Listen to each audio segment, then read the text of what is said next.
وعلى آله وأصحابه الذين أوفوا عهده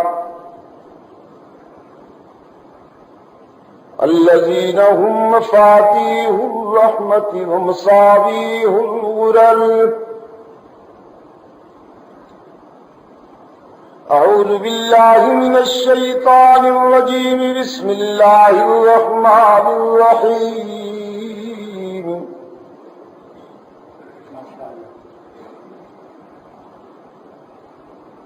الخبيثات للخبيثين والخبيثون للخبيثات والطيبات للطيبين والطيبون للطيبات أولئك مبرؤون مما يقولون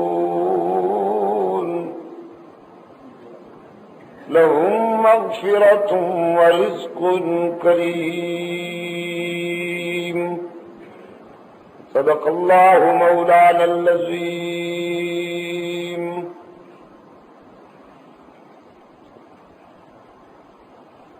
بزرگان محترم، عزیز دوستو، رفقائے جماعت، برادر محترم حضرت دین پوری صاحب نے اپنے مخصوص انداز میں غالباً قرآن اور ماہ صیام سے متعلق آپ سے گفتگو فرمائی.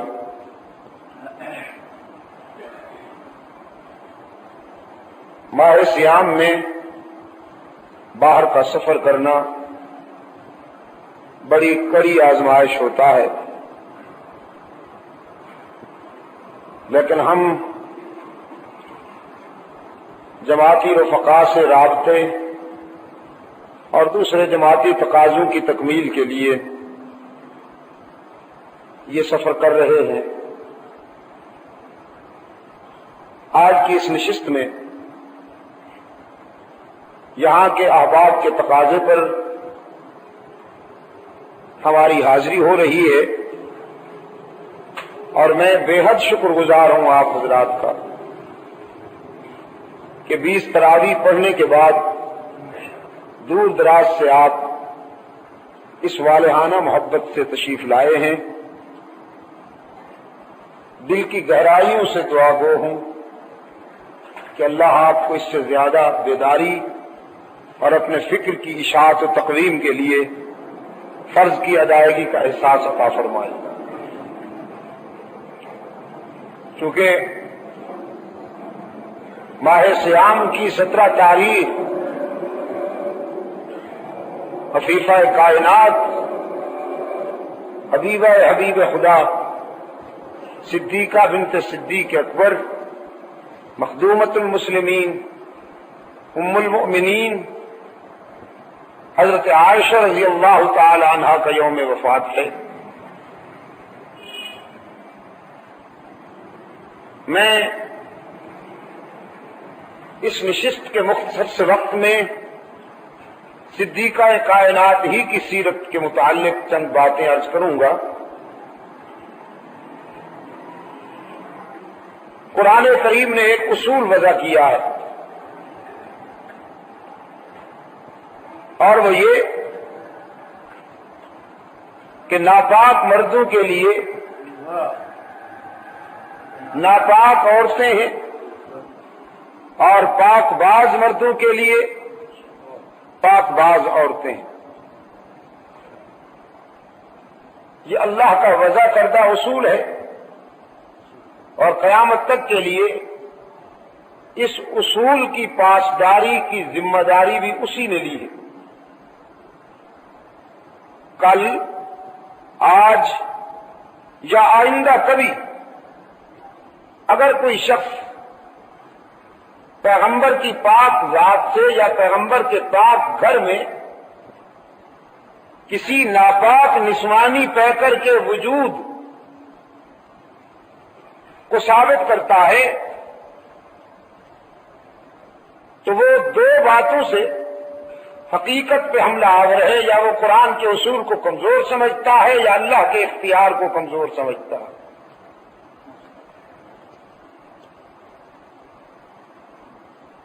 خاتون اول حضرت خدیجۃ الکبریٰ رضی اللہ تعالی عنہا، جو رسول اکرم کے ازدواجی زندگی کا پہلا رابطہ،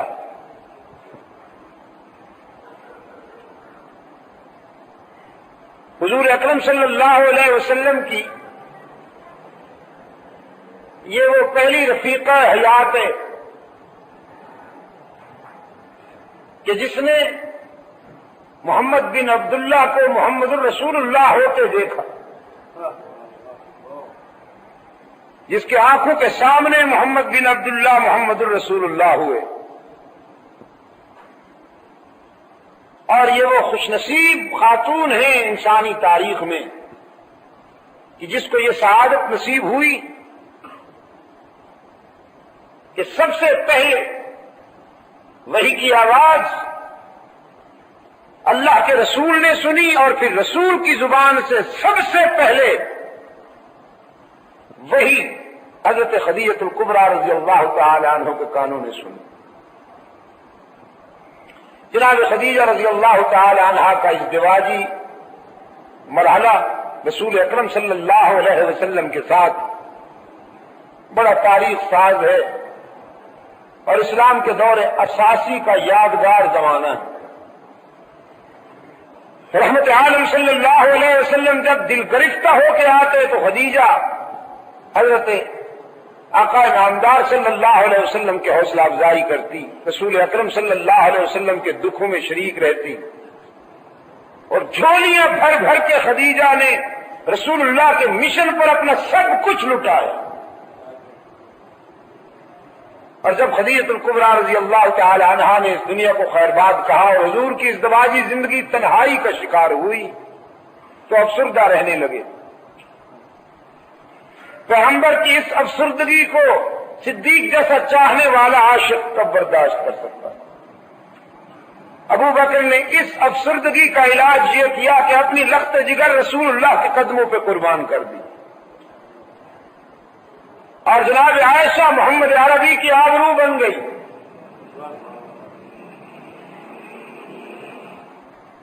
عزیز دوستو، عزیز نوجوانوں، حضور اکرم صلی اللہ علیہ وسلم کے خانوادہ اقدس میں جو خاتون کنواری کی حیثیت سے آئی ہے وہ صرف اور صرف صدیق اکبر کی بیٹی حضرت خدیجہ بیوہ تھی۔ اس کے بعد بھی ازواج مطہرات آئی ہیں، کوئی بیوہ ہے، کوئی مطلقہ ہے۔ صرف حضرت عائشہ رضی اللہ تعالی عنہا کو یہ اعزاز حاصل ہے، یہ عزت نصیب ہوئی ہے کہ وہ حضور اکرم صلی اللہ علیہ وسلم کے در میں کنواری کی حیثیت سے آئی۔ بلکہ بعض روایات میں تو یہ بھی آیا ہے کہ انہوں نے حد بلوغ میں قدم رکھا ہے رسول اللہ کے گھر میں آ کر۔ اگرچہ بعض حضرات نے اس کو تسلیم نہیں کیا، لیکن میں عرض کرتا ہوں کہ اگر ایسا ہو بھی تو اس میں بھی جناب صدیقہ کی انفرادیت ہے کہ عائشہ صدیقہ نے جب بالغ ہونے کی حیثیت سے نظر اٹھا کے دیکھا تو رسول اللہ کے چہرہ انور پر نظر پڑی۔ گویا صدیقہ کائنات حضرت عائشہ کے بلوغ کی نگاہوں نے سب سے پہلے رسالت کا چہرہ دیکھا۔ پوری انسانی تاریخ میں لائیے کوئی ایسی خاتون کہ جو عائشہ کی اس انفرادیت میں مقابلہ کر سکے۔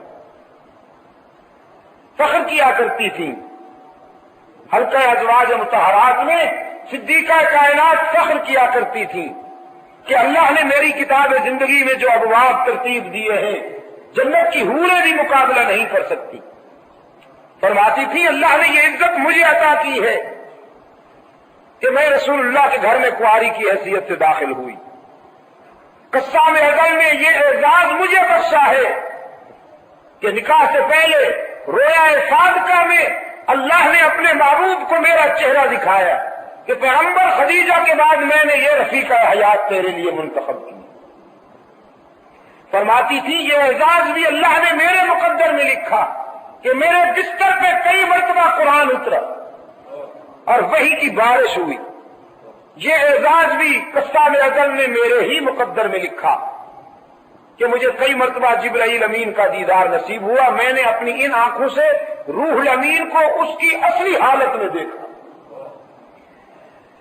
پھر یہ اعزاز بھی اللہ نے مجھے عطا کیا کہ بارہا حق تعالی کی طرف سے مجھے سلام آئے اور جبرائیل امین نے آ کے کہا رسول اللہ سے کہ محمد عائشہ سے کہہ دو کہ خدا سلام کہتا ہے.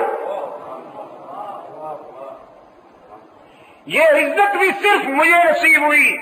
حضرت عائشہ رضی اللہ عنہا فرمایا کرتی تھی کہ جب منافقین نے میرے کردار پہ انگشت برداری کی، ہائے منافق دھرتی کا وہ بدترین عنصر، قرہ ارض پر وہ بدبودار عنصر کہ جو بربریت پہ اترتا ہے تو رسول اللہ کی آبرو تک کو معاف نہیں کرتا. پس بدیگرہ چرسد، پس بدیگرہ چرسد.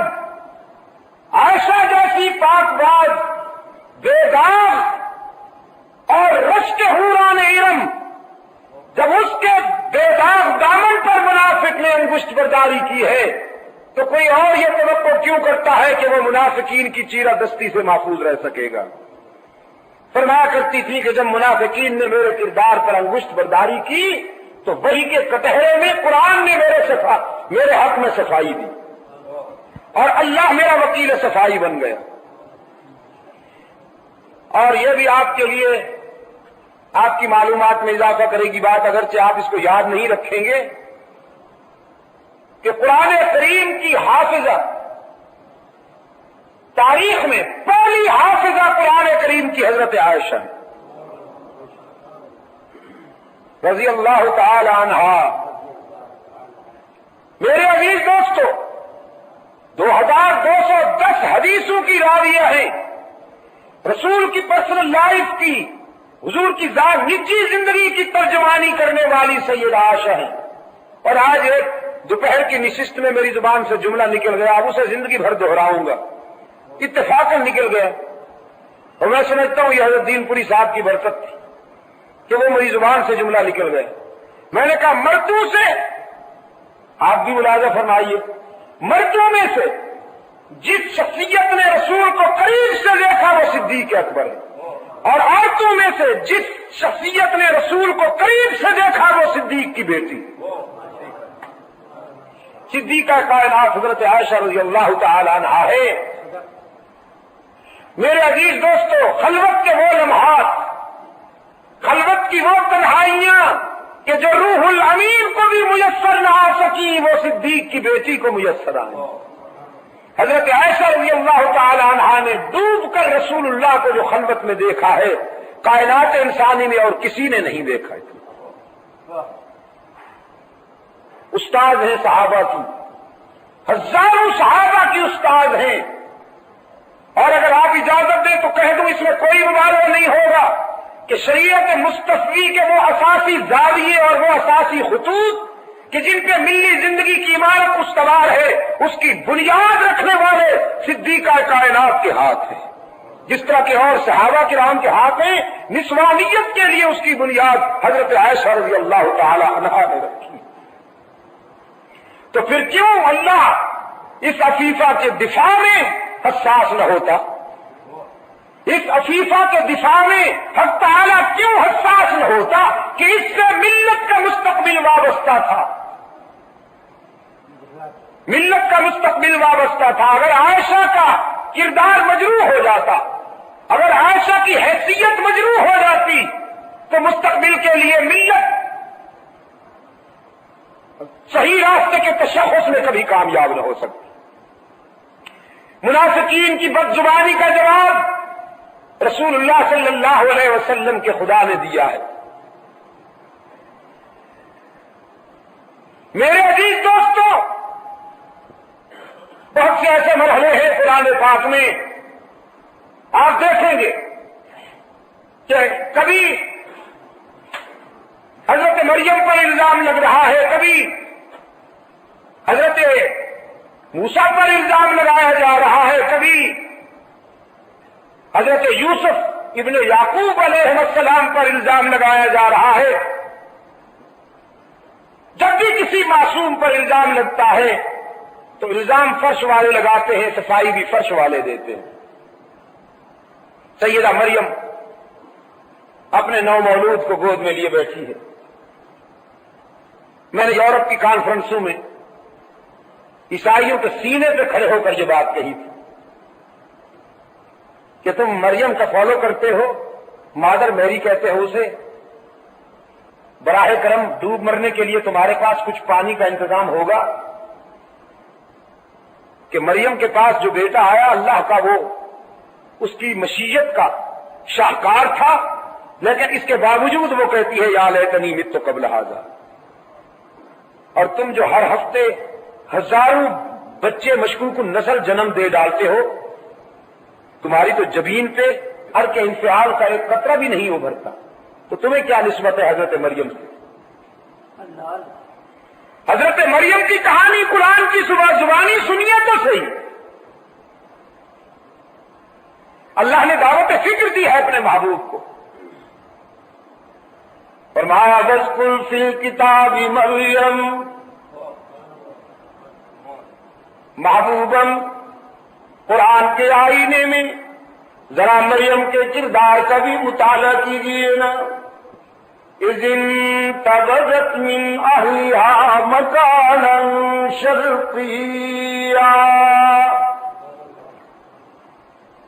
فاتخذت من دونهم حجابا فارسلنا الیہا روحنا فتمثل لها بشرا سویا۔ جناب مریم جب ذرا جنت سے ہٹ کر خلوت میں آتی ہے، حق تعالیٰ نے فرمایا ہمارا نمائندہ فرشتہ انسانی شکل میں حضرت مریم کے سامنے آتا ہے۔ فرشتہ انسانی شکل میں حضرت مریم کے سامنے آتا ہے۔ ذرا میں دہراتا ہوں، نوری انسانی شکل میں مریم کے سامنے آتا ہے، نوری انسانی لباس میں مریم کے سامنے آتا ہے، تو پھر ثابت ہو گیا نا کہ نوری بھی انسانی لباس میں ہوتے ہیں۔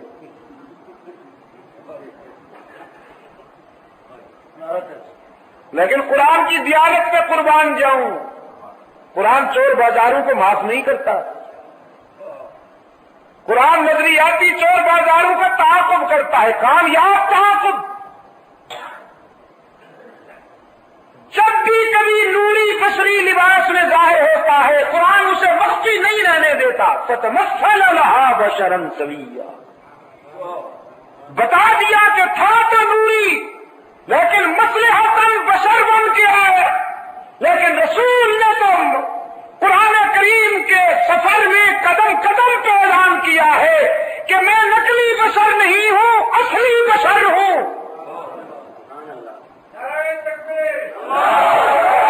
نقلی بشر نہیں ہوں، اصلی بشر ہوں، اور جو رسول کو بشر نہیں مانتے وہ نقلی بشر ہے۔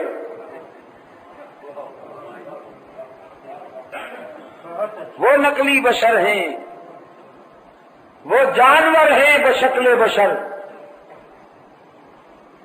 خیر یہ موضوع دوسرا ہے، میں ادھر نہیں جاؤں گا، صرف اتنا عرض کرتا چلا جاؤں کہ پیغمبر کے متعلق یہ کہنا کہ وہ لباس بشر میں اللہ کا نور ہے، اس سے بڑی جہالت کوئی نہیں، اس سے بڑی جہالت اور قرآن پاک کی روح کا قتل عام اس سے بڑا کوئی نہیں۔ پیغمبر چونکہ صاحب علم ہوتا ہے، پیغمبر چونکہ صاحب رشد و ہدایت ہوتا ہے، چونکہ پیغمبر مبلغ عرفان و علوم قرآنیہ ہوتا ہے، اس لحاظ سے وہ روشنیوں کا نقیب ہوتا ہے، اس لحاظ سے وہ روشنیوں کا نقیب ہوتا ہے۔ جہالت ظلم ہے، جہالت تاریکی ہے، اور علم سویرا ہے، علم اجالا ہے، جہالت تاریکی ہے۔ پیغمبر سب سے بڑا عالم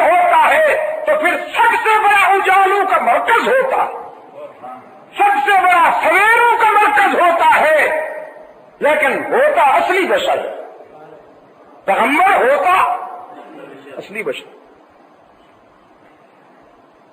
جناب مریم نے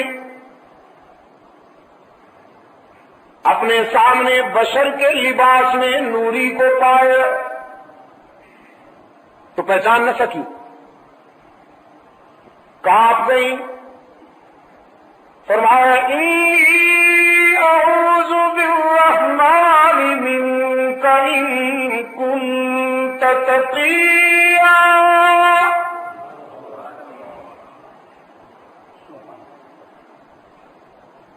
وہ دور حاضر کی بگڑی ہوئی بیگم نہیں تھی کہ خلوت میں کسی غیر محرم کو دیکھ کر بے قرار ہونے کے بجائے مسرور ہو جاتی۔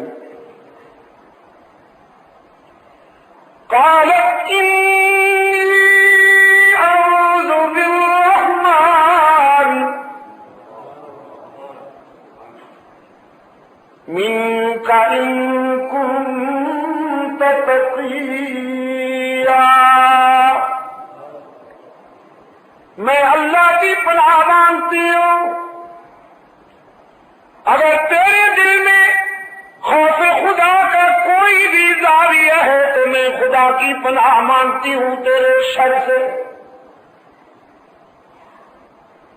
اللہ کے نمائندے نے محسوس کیا کہ پاک مریم گھبرا گئی ہے تو جلدی وضاحت کی، انا رسول ربک۔ مریم گھبرائی نہیں، میں بد کردار نہیں ہوں، اللہ کا فرشتہ ہوں۔ انا رسول ربک لأہب لک غلاما زکیا۔ تجھے پاک بیٹے کی خوشخبری دینے آیا ہوں۔ ہاں بیٹا، اَنَّىٰ يَكُونُ لِي غُلَامٌ وَلَمْ يَمْسَسْنِي بَشَرٌ وَلَمْ أَكُ بَغِيًّا۔ حضرت مریم کہتی ہے یہ تو تو نے اور زیادہ مجھے حیران کر دیا، بیٹا کیسے آئے گا؟ آج تک میں تو کسی بشر کے قریب نہیں گئی، میں بد کردار نہیں ہوں، بیٹا کیسے ہوگا؟ میری شادی نہیں ہوئی۔ اب تعالیٰ کے نمائندہ نے فرمایا کذالک، رب العالمین کا فیصلہ ہے، چٹکی میں ہو جائے گا۔ قال کذالک قال ربک، نہیں کذالک ہو جائے گا، لیکن کیسے ہوگا؟ یہ جو آپ یوں کہتے ہیں کیسے ہوگا؟ فرمایا ربک هو علی ہین ولنجعلہ آیہ۔ حق تعالی نے عطا کرنا ہے، کسی مجاور نے تو نہیں، کسی تعویذ فروش گدی نشین جبے زلفاں والی سرکار نے تو نہیں دینا، پروردگار نے دینا ہے۔ یہاں پھیر نہیں ڈالنے پڑیں گے، نذرانے لانے کی مدتیں نہیں گزارنی پڑیں گی۔ رب کائنات جب کسی امر کا فیصلہ کر لیا کرتے ہیں، اذا اراد شیئا ان یقول له کن فیکون۔ حق تعالیٰ نے تیرے بطن سے پیدا ہونے والے بچے کو قیامت تک کے لیے انسانوں میں اپنی تخلیق کی نشانی بنانی ہے۔ قرآن پاک کہتا ہے جناب مریم کو آثار محسوس ہونے لگے، بچے کے آثار محسوس ہونے لگے تو تنہائی میں آئی۔ فحملته فانتبذت به مكانا قصيا فأجاءها المخاض إلى جذع النخلة ویرانے میں آ کر ایک سوکھی ہوئی کھجور کے تنے کے ساتھ ہارے ہوئے جرنیل کی طرح تکیا لے کے بیٹھ گئی، ہارے ہوئے جرنیل کی طرح تکیا لے کے بیٹھ گئی اور ماتھا پکڑ کے رونے لگتی ہے، کہتی ہے یا لیتنی مت قبل ھذا وکنت نسیا منسیا۔ خدا بندہ، اس دن سے پہلے مریم مر چکی ہوتی، میرا وجود بھی نہ رہا ہوتا، نام و نشان ہی نہ رہا ہوتا، بیٹا پیدا ہوگا قوم کو کیا منہ دکھاؤں گی۔ رب العالمین نے فرمایا مریم ہم نے جب یہ فیصلہ کیا ہے تو پھر تیری آبرو کو بھی ہم بچائیں گے نا، پریشان کیوں ہوتی ہے؟ فناداها من تحتها ألا تحزني، حضرت مریم کو پکارا گیا، گھبرائیے نہیں، ہم تیری آبرو کے محافظ ہیں۔ تو کہتی ہے نا قوم کو کیا جواب دوں گی، تو قوم کے پاس جانے کی ضرورت ہی نہیں، بس تو یہاں بیٹھی رہو ویرانے میں۔ پھر کھانے پینے کی بات ہے، قد جعل ربک تحتک سریا وہزی الیک بجذع النخلة تساقط علیک رطبا جنیا۔ تیرے قدموں میں ہم نے چشمہ پیدا کر دیا اور اسی سوکھی ہوئی کھجور کے تنے کو ہلائیے تو صحیح، یہ تازہ کھجوریں پیش کرو گی۔ فکلی، زندہ رہنے کے لیے، زندہ رہنے کے لیے کھانا ضروری ہے یا پینا؟ پینا، جزاک اللہ۔ اگر کھانا نہ ملے تو آدمی کچھ دیر رہتا ہے، لیکن پانی بہت ضروری ہے نا۔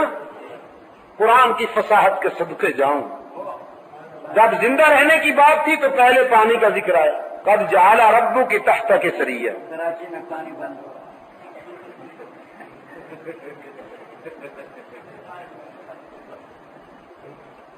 عزیز دوستو، جب زندگی کی بات تھی تو پانی کا ذکر پہلے آیا، اور جب کھانے پینے کی بات تھی تو پھر مأکولات کی بات آئی، پھر کھجوروں کی بات آئی۔ فکلی واشربی، کھجوریں کھائیے، پانی پیتی رہیے، وقرری عینا، اور لخت جگر کی جبین اطہر سے جمال نبوت کی کرنیں دیکھتے ہوئے آنکھوں کو ٹھنڈے کرتے رہیے۔ فَإِمَّا تَرَيِنَّ مِنَ الْبَشَرِ أَحَدًا، اور جب کوئی قوم میں سے تجھے نظر آ جائے، فَقُولِي إِنِّي نَذَرْتُ لِلرَّحْمَنِ صَوْمًا، تو پھر کہہ دیجیے گا کہ میں روزہ دار ہوں، اور اس وقت کے روزہ دار کو بولنا بھی نہیں پڑتا، جس طرح کھانے سے رکتا تھا، پینے سے رکتا تھا، اسی طرح اسے بولنے سے بھی رکنا پڑتا تھا۔ اور یہ اللہ کا کرم ہوا اپنے محبوب کی امت پر کہ انہیں بولنے کی اجازت دے دی کہ تم بولا کرو مگر اچھی باتیں بولا کرو۔ لیکن اللہ نے جو رعایت دی ہے تو آپ بولتے ہیں اور خوب بولتے ہیں۔ فَإِمَّا تَرَيِنَّ مِنَ الْبَشَرِ أَحَدًا فَقُولِي إِنِّي نَذَرْتُ لِلرَّحْمَنِ صَوْمًا، تو پھر کہہ دیجیے گا کہ میں نے اللہ کے ساتھ نظر مانی ہے روزے کی۔ نظر تو میں نے نظر مانی ہے کس کی؟ اللہ کی. کون کہہ رہی ہے؟ جناب مریم کہہ رہی ہے. نظر مانی ہے کس کی؟ اللہ کی. اذ قالت امرأة عمران رب انی نذرت لك ما في بطني محررا فتقبل مني. جناب مریم کی والدہ نے بھی نظر مانی، جناب مریم نے بھی نظر مانی، سرکار دو عالم نے بھی نظریں مانی، رسول اللہ کے صحابہ نے بھی نظریں مانی اللہ کی. لیکن اجمی کاروباریوں نے نظر و نیاز کو اپنے ساتھ وابستہ کر دیا. بادشاہ کوئی گل نہیں، آخر رسید اللہ کے پیارے ہیں.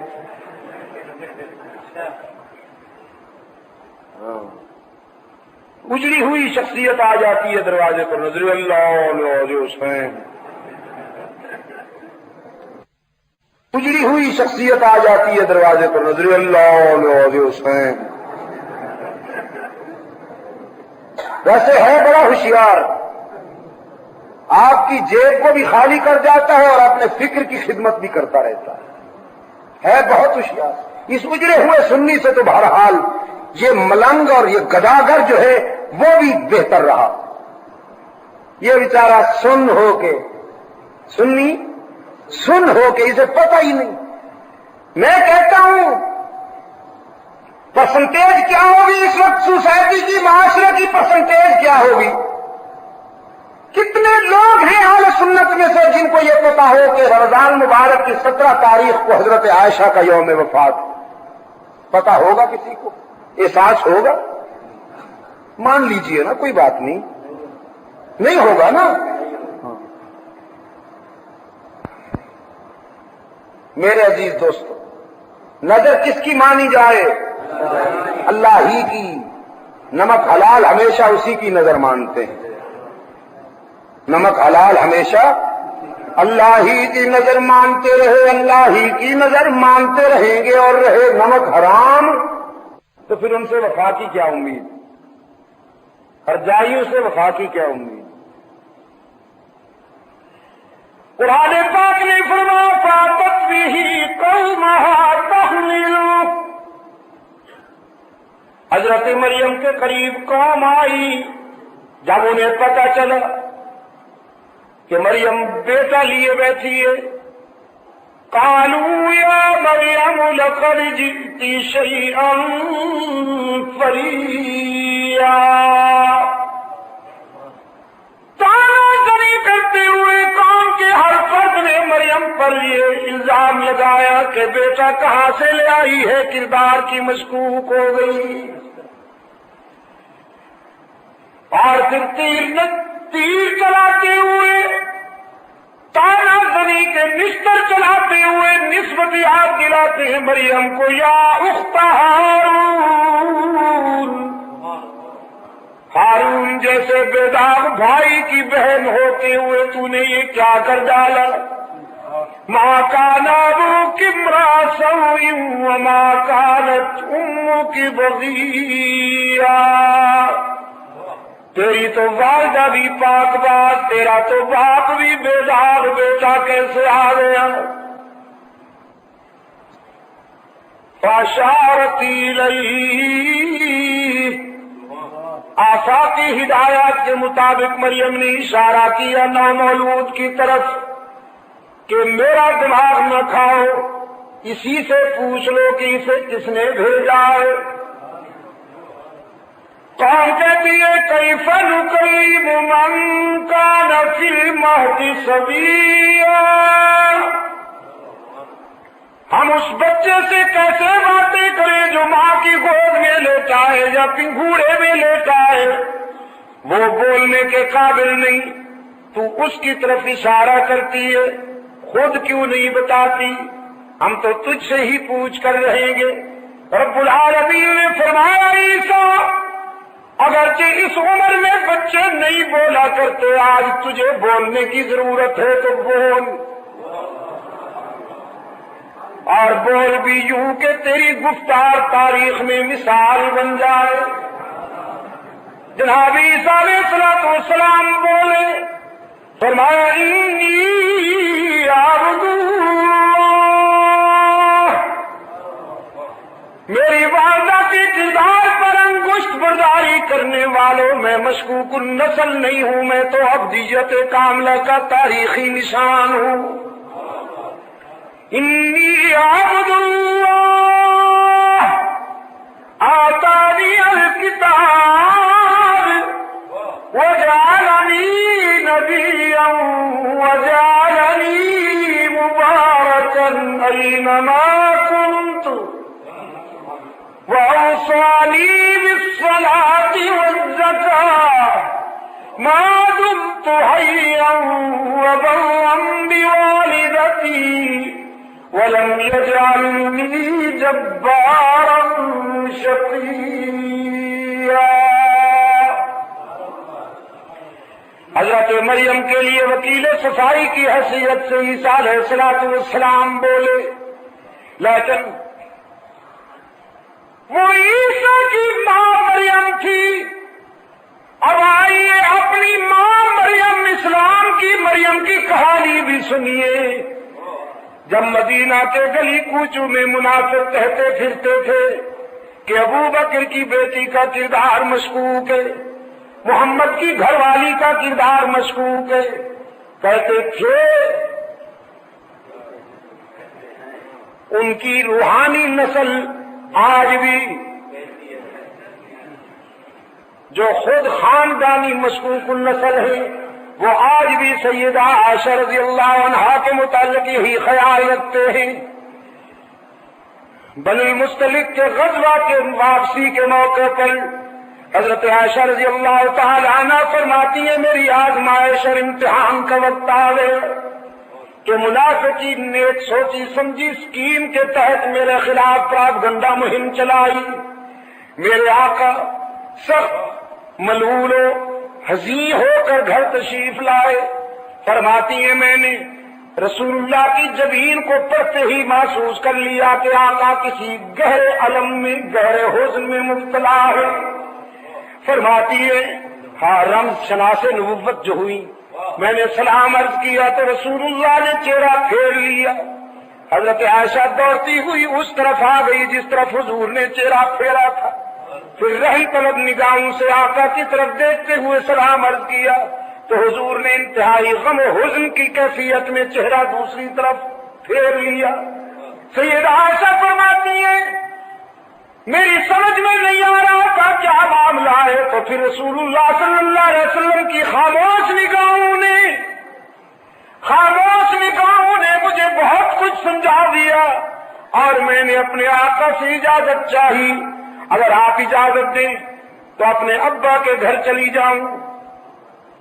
فرماتی ہیں خیال تھا کہ وہاں جا کے معلوم کروں گی کیا صورتحال ہے، میرے آقا کیوں محزون اور پریشان ہیں۔ حضور اکرم صلی اللہ علیہ وسلم نے سکوت اختیار فرمایا۔ صدیقہ سمجھ گئی کہ اجازت ہو گئی، گھر تشریف لاتی ہے، لیکن فرماتی ہے یہاں آتے ہی میں نے منظر دیکھا کہ ابا جان بھی قرآن کریم کی تلاوت کرتے ہوئے اشک بہا ہیں اور ماں تو رو رو کر نڈھال ہو چکی ہے۔ میں نے باپ سے بھی پوچھا، ماں سے بھی پوچھا کہ میرے آقا کیوں محزون ہیں، وہ بولے تو کچھ نہیں لیکن برستی ہوئی آنکھوں سے بتا دیا کہ ہم کب خوش ہیں، لیکن صورتحال کا پتہ نہ چلا۔ فرماتی ہے پھر مجھے ام مستہ کی زبانی صحیح صورتحال معلوم ہوئی کہ منافقین نے میرے خلاف انتہائی گھنانا الزام لگایا ہے۔ تو حضرت عائشہ فرماتی ہیں فرتے احساس میں میں حدت میں مبتلا ہو گئی، مجھے بخار ہو گئے، مسلح اٹھا کر گھر کے اس حصہ میں تشریف لے جانے لگی جس حصہ میں مکمل تنہائی اور خاموشی تھی۔ والدہ نے اپنی بیٹی کو گھر کے کونے کی طرف جاتا دیکھا تو گھبراتی اٹھی کہ کہیں بیٹی میری اپنی جان نہ لے لے، کوئی سنگین فیصلہ نہ کر ڈالے۔ غمزدہ ماں نے نے پوچھا بیٹی کہاں جاتی ہو؟ صدیقہ کائنات نے فرمایا بیٹی اماں جان آپ آرام سے بیٹھے رہیے، ہائی کورٹ ناراض ہو گیا ہے، میں ذرا سپریم کورٹ کا دروازہ کھٹکھٹانے جا رہی ہوں، میں اس کے در پہ اپیل کرنے جا رہی ہوں جہاں کسی کی اپیل رائے گاہ نہیں جاتی۔ فرماتی ہے مصلی بچھا کر سر بسجود ہو گئی اور رب العالمین کے حضور آنسو کی برسات میں التجا کی، او مظلوموں کے دستگیر، او مجبوروں کے مشکل کشا، او کمزوروں کا ساتھ دینے والے داتا، تو نے یوسف پر لگائے جانے والے الزام کی صفائی کے لیے اعلان کیا، تو نے موسیٰ پر لگائے جانے والے الزام کی برات کا اہتمام کیا، تو نے مریم پر لگائے جانے والے الزام کی صفائی کا اہتمام کیا، تو پھر دیکھ آج تیرے محبوب کی حمیرہ بھی اشک بار آئی ہے، آج میں بھی روتی ہوئی تیرے در پہ حاضر ہوں اور اس وقت تک سر نہیں اٹھاؤں گی جب تک میرے الزام کی برات کا اعلان نہ ہو جائے گا۔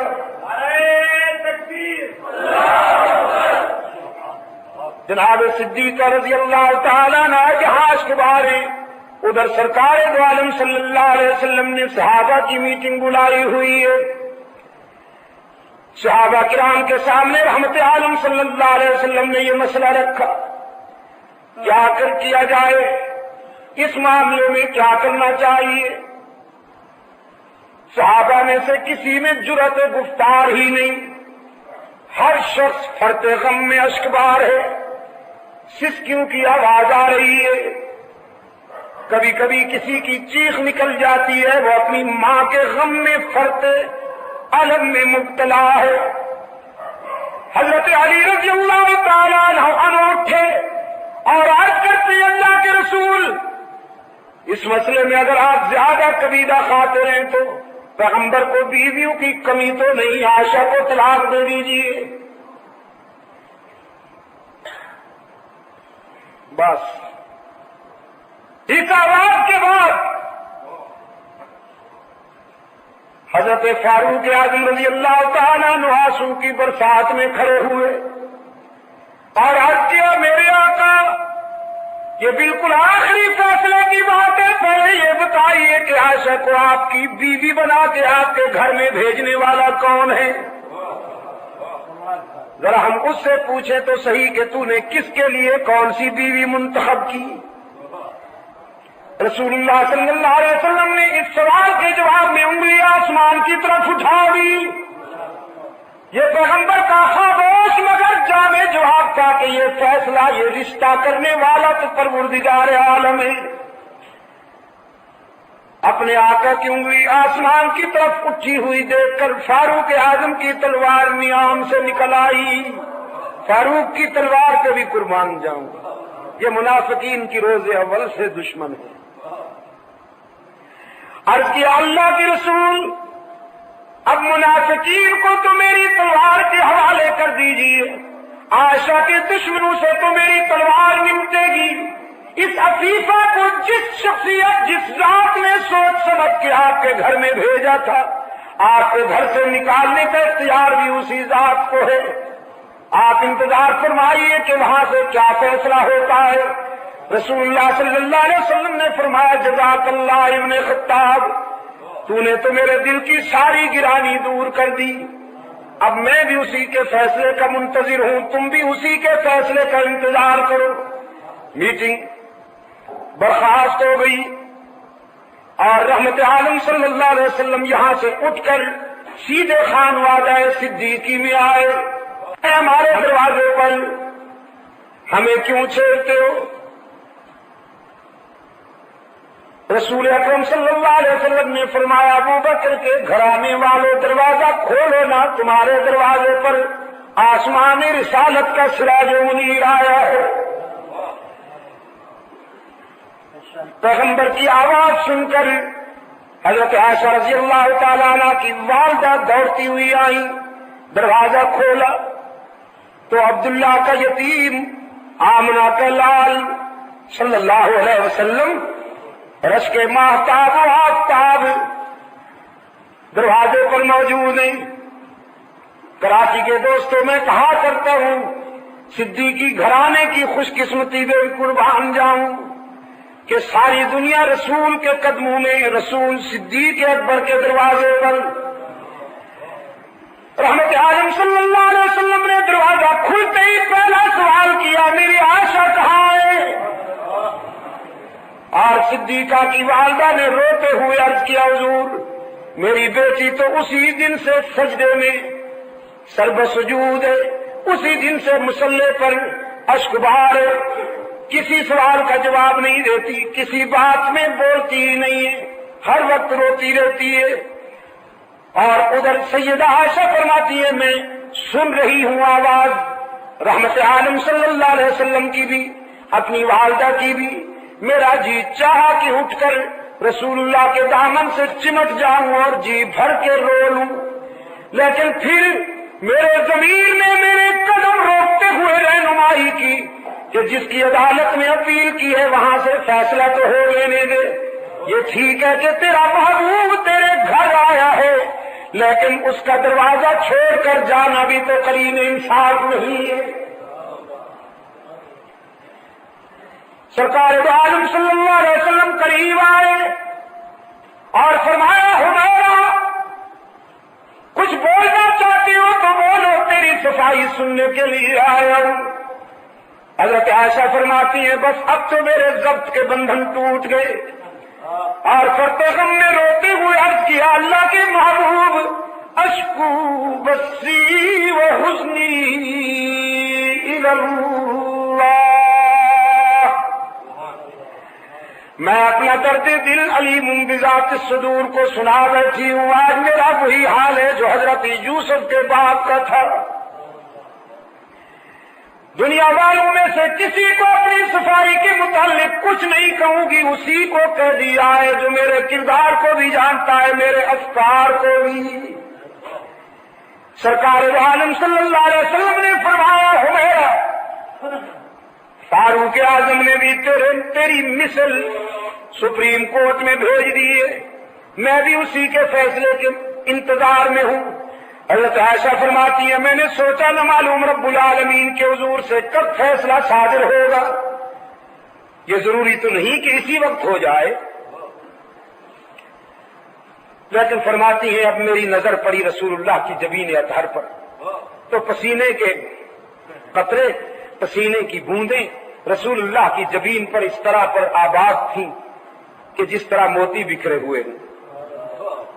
رحمت عالم صلی اللہ علیہ وسلم کے جسد اطہر پر وہ حسین کپ کپی طاری ہو گئی جو وحی کے وقت ہوا کرتی تھی، اور محبوب کبریا نے چادر تان لی. فرماتی ہیں میں کانپتے ہوئے اٹھ بیٹھی، سمجھ گئی کہ رابطہ قائم ہو گیا ہے، کال مل گئی ہے. ادھر عائشہ کی والدہ بھی قریب آ گئی. اب یہ دونوں غمزدہ ماں بیٹیاں لرزہ برندہ میں، فرط احساس میں کہ عرش بری سے نہ معلوم کیا فیصلہ ہوتا ہے، اور ادھر سراق اور نبوت لرزہ برندام ہے فرط وحی میں. کچھ دیر کے بعد حضور اکرم صلی اللہ علیہ وسلم نے اپنے چہرہ انور سے چادر اٹھائی. حضرت عائشہ فرماتی ہیں میں نے غور سے نبی کا چہرہ پڑھا تو نظر پڑتے ہی میرے ضمیر نے فیصلہ دے دیا کہ تیری شام غم ختم ہو گئی، اس لیے کہ رسول کے چہرے پر حزن و اضطراب کے بجائے راحت اور مسرت کی روشنی نمودار تھی. چادر سے رسول اللہ کا چہرہ یوں نمایاں ہوا، یوں باہر آیا جیسے بادلوں کی گھٹا سے 14ویں کا چاند نکل آتا ہے. اور سرکار عالم صلی اللہ علیہ وسلم نے فرمایا بنت صدیق ابو بکر کی بیٹی میں تجھے خوشخبری سناتا ہوں کہ عرش بری سے تیری تطہیر کا اعلان ہو گیا، حق تعالی نے تیری برات کا اعلان کر دیا. فرماتی ہے میں نے سوچا کہ اللہ نے اپنے محبوب کے دل میں میری برات القاء کر دی ہوگی، یہ تو مجھے خیال بھی نہیں تھا کہ میری برات میں اور میرے دفاع میں پوری سورت نازل ہوئی ہے اور 18 آیتیں اتری ہیں۔ اب رسول اکرم صلی اللہ علیہ وسلم کی زبان پر قرآن کریم کی آیات مچلنے لگی۔ فرمایا الخبیثات للخبیثین والخبیثون للخبیثات والطیبات للطیبین والطیبون للطیبات۔ ناپاک عورتیں ناپاک مردوں کے لیے، بدبودار مرد بدبودار عورتوں کے لیے، پاک باز بیویاں پاک باز مردوں کے لیے، اور پاک باز مرد پاک باز عورتوں کے لیے۔ یہ جرح کے لہجے میں حق تعالیٰ نے دنیا پر واضح کر دیا کہ جس نے عائشہ کی عظمت کا اندازہ کرنا ہو وہ عائشہ کے شوہر کو دیکھ لے۔ جس کا شوہر محمد عربی جیسا معصوم ہو، اس کی گھر والی عائشہ جیسی محفوظ کیوں نہ ہو۔ اور پھر ایز اے جج حق تعالیٰ نے فیصلہ صادر فرمائے اولئک مبرؤون مما یقولون۔ میں فیصلہ دیتا ہوں کہ تیری آبرو کا دامن گناہ کی آلودگیوں سے پاک ہے، لیکن خداوندہ منافقین قسمیں کھاتے ہیں، لمبی لمبی قسمیں۔ رب کائنات نے فرمایا لا تطع کل حلاف مہین ہماز مشاء بنمیم مناع للخیر معتد اثیم عتل بعد ذلک زنیم۔ جلال خداوندی کا کوئی ٹھکانہ ہے، کوئی حد ہے؟ جناب عائشہ کے معاملے میں خدا جیسی حوصلہ مند ذات بھی جلالی ہو گئی۔ رب العالمین نے عائشہ کے دشمنوں پر 10 سنگین جملے، سخت جملے حضرت صدیقہ رضی اللہ تعالی عنہ کے دشمنوں کے متعلق ارشاد فرمائے کہ آپ ان قسمیں کھانے والے کذابوں کی بات پر اعتماد نہ کیجیے، یہ بدبخت خیر سے روکنے والے ہیں، شر کے نمائندہ ہیں، ذوالوجہین ہیں، ان کی زبان اور قلب میں فاصلے ہیں، یہ ازلی بد نصیب ہیں، برائی کے نقیب ہیں، شر کے علمبردار ہیں۔ اور حد ہو گئی خدا کے جلال کی کہ رب العالمین نے فرمایا ان کی نسل ہی صحیح نہیں، جو عائشہ پر انگلی اٹھاتے ہیں ان کی تو نسل ہی صحیح نہیں ہے، تو جو نسل کے صحیح نہ ہوں ان کی بات پر کیسے اعتماد کیا جائے؟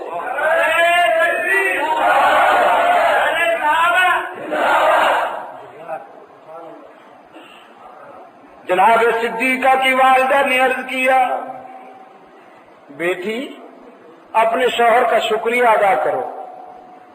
حضرت عائشہ فرماتی ہے پتہ نہیں آج مجھے کیا ہو گیا، میں نے ماں سے کہا ان کا شکریہ ادا کروں جن کے گھر سے روتی ہوئی آئی تھی، اب مجھے اس کا شکریہ ادا کر لینے دے جس نے میرے آنسو اپنے دامن رحمت سے پوچھ لیے۔ سجدے میں چلی گئی اور عرض کیا میرے معبود میری برات کا اعلان تو ہو گیا، لیکن اتنی راتیں روتی رہی ہوں، کچھ آنسو کا معاوضہ بھی تو ملنا چاہیے۔ حق تعالیٰ نے فرمایا اولئک مبرؤون مما یقولون لہم مغفرۃ ورزق کریم۔ صرف عائشہ کے لیے ہی نہیں بلکہ صدیقہ کے اس علم میں مبتلا ہر آنکھ کے لیے جو آنکھ بھی عائشہ کے اس غم میں اشک بہار ہوئی، رب العالمین نے فرمایا میں نے ان کے لیے بہترین رزق تیار کیا۔ حق تعالیٰ نے فرمایا ہمارا میرے محبوب کی رفیقہ حیات منافقین تجھے پیغمبر کے قدموں سے جدا کرنا چاہتے ہیں، وہ نبوت و صداقت میں اختلاف پیدا کرنا چاہتے ہیں، وہ نبی و صدیق میں رفت پیدا کرنا چاہتے ہیں، اس کردار کشی کی جو مہم ہے نا، اس کا مقصد یہ تھا کہ کسی سے نبی و صدیق کے مابین رفت ہو جائے، لیکن رب العالمین نے فرمایا عائشہ قیامت تک تجھ سے محمد جدا نہیں ہوگا، جب اس دنیا سے رخصت ہوگا تو تیری گود سے روانہ ہوگا، پھر تیرے حجرے میں دائمی بسیرا کر لے گا، اور جب حشر میں رسول اللہ اٹھیں گے تو تو اپنے آقا کی انگلی پکڑ کر حشر میں اٹھے گے۔ میرے عزیز دوستو، اس انفرادیت میں بھی جناب صدیقہ کا کوئی ہمسر نہیں ہے قیامت تک، کہ جب اس کے کردار پر منافقین انگلی اٹھاتے ہیں تو اس کے دفاع میں قرآن بولتا ہے، قرآن کہ تیری پاکیزگی پر نطق فطرت نے شہادت دی، تیری پاکیزگی پر نطق فطرت نے شہادت دی، تجھے عظمت عطا کی عافیت بخشی فضیلت دی، خدا علم یزل کا بارہا تجھ پر سلام آیا، مبارک ہے وہ لب جن پر ادب سے تیرا نام آیا، اور رسول اللہ نے رکھا ہے صدیق کا لقب تیرا، رسول اللہ نے رکھا ہے صدیق کا لقب تیرا، فقط فرشی نہیں عرشی بھی کرتے ہیں ادب تیرا، اور شرف تیرے دوپٹے نے یہ جنگ بدر میں پایا، غزوہ بدر میں جب اسلامی عسکر کا علمبردار حضرت مصعب بن عمیر شدید گھائل ہو کر گر گئے اور پرچم اسلامی بھی گر گیا، تو رضاکاروں نے اپنے آقا کے حضور عرض کیا کہ اللہ کے رسول پرچم بھی گم ہو گیا ہے، علمبردار بھی زخمی ہو گیا ہے، تو اب فرمائیے کس کپڑے کو اسلام کا پرچم بنا کے بلند کیا جائے اور کون اس پرچم کو اٹھائے؟ تو حبیب کبریا صلی اللہ علیہ وسلم خیمے میں تشریف لے گئے، تھوڑی دیر کے بعد حضرت عائشہ کی چادر اوڑھنی اور دوپٹہ لائے، فرمایا علی کہاں ہے؟ حضرت علی رضی اللہ تعالیٰ عنہ نے عرض کی اللہ کے رسول حاضر ہوں فرمائیے، رحمت عالم صلی اللہ علیہ وسلم نے فرمایا آج کے اس تاریخی مارکے میں، بدر کے اس مارکے میں اب عائشہ کا دوپٹہ اسلام کا پرچم بنے گا، اور اس پرچم کو علی کے ہاتھ بلند کریں گے تاکہ قیامت تک یہ بات واضح ہو جائے کہ عائشہ اور علی میں کوئی فرق نہیں۔ اسی نسبت سے بدر کا غزوہ بھی 17 رمضان کو ہوا اور حضرت عائشہ کی وفات بھی 17 رمضان کو ہوئی، اور ایک روایت کے مطابق حضرت علی کی شہادت بھی 17 رمضان کو ہوئی۔ شرف تیرے دوپٹے نے یہ جنگ بدر میں پایا کہ اسے پرچم بنا کر رحمت عالم نے لہرایا۔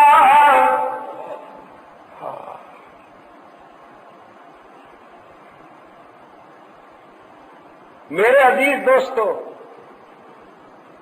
خداوند عالم سے التجا کرتا ہوں کہ حشر میں اللہ مجھے یہ سعادت عطا کر دے کہ میں صدیقہ کائنات کے سامنے یہی عرض کروں کہ تیرا حجرہ امین خاص ہے ذات رسالت کا، تیرا حجرہ امین خاص ہے ذات رسالت کا، بساط عرض پر ٹکڑا یہی ہے باغ جنت کا۔ اور اس کی وجہ ہے نا کہ اسی میں رحمت للعالمین رہتے ہیں، اسی میں رحمت للعالمین رہتے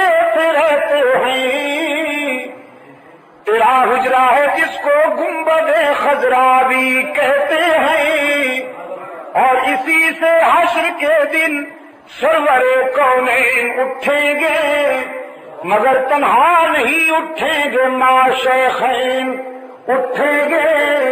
شفاعت کی تیرے رحمت قدا سے ابتدا ہوگی، اسی پر امتوں کی مغفرت کی انتہا ہوگی۔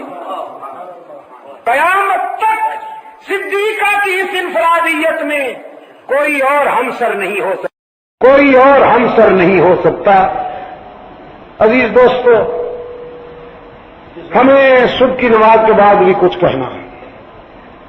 میرا جی تو چاہتا ہے کہ اسی پہ بولتا رہوں اور سحری تک چلا جاؤں، لیکن کل صبح بھی بولنا ہے، اور پھر کل بعد نماز عشاء بڑا عجیب پروگرام ترتیب دیا ہے ہمارے دوستوں نے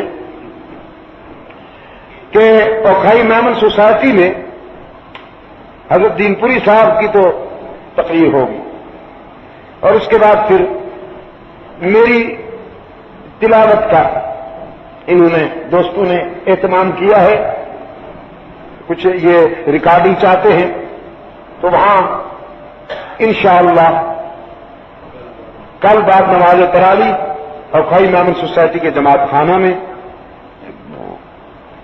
تلاوت بھی ہوگی اور مولانا کا بیان بھی ہوگا، اگر زندہ رہے تو انشاءاللہ۔ اچھی بات ہے، تو ذرا جلدی آیا کہ جی نہ قریشی صاحب۔ تحفظ حقوق آل سنت کے وہ ابابیل اور رضاکار جن کی کوششوں سے یہ پروگرام ترتیب دیا گیا ہے، میں دعا کرتا ہوں اللہ انہیں اس سے زیادہ جرأت ایمانی عطا فرمائے اور کام کی توفیق مرحمت فرمائے۔ اللہم ثبتنا علی صراط المستقیم، اللہم زینا بزینۃ الاسلام واجعلنا ہداۃ مہتدین، نور قلوبنا بنور الایمان، اللہم احسن اخلاقنا بنور القرآن۔ خداوندہ پاکستان کو امن و سلامتی کا گہوارہ بنا، وطن عزیز کو قرآن و سنت پہ مبنی آئین عطا فرما، فلسطینی بھائیوں کو الہ العالمین صہیونی بربریت سے نجات عطا فرما، اور ہمیں خداوندہ ہمیں اس نازک وقت میں اپنے دینی بھائیوں کے ساتھ دوش بدوش کفر کے مقابلے میں لڑنے کی سعادت عطا فرما، اور ہم اس کے لیے اپنی حکومت سے یہ کہہ رہے ہیں کہ خدا کے لیے آپ ہمارا پانی بند نہ کیجیے، ہمیں آپ بھیجیے فلسطین تاکہ ہم وہاں اپنے فلسطینی مجاہدین کے دوش بدوش اسرائیلی درندوں کے مقابلے میں لڑیں اور اعلاء کلمت اللہ کے جذبے کی تسکین کا سامان فراہم کر سکیں۔ اللہ تعالیٰ جہاں کہیں عالم میں انسانیت میں، جہاں کہیں دنیا انسانیت میں مسلمان مظلوم ہیں، اللہ تعالیٰ ان کی دستگیری فرمائے۔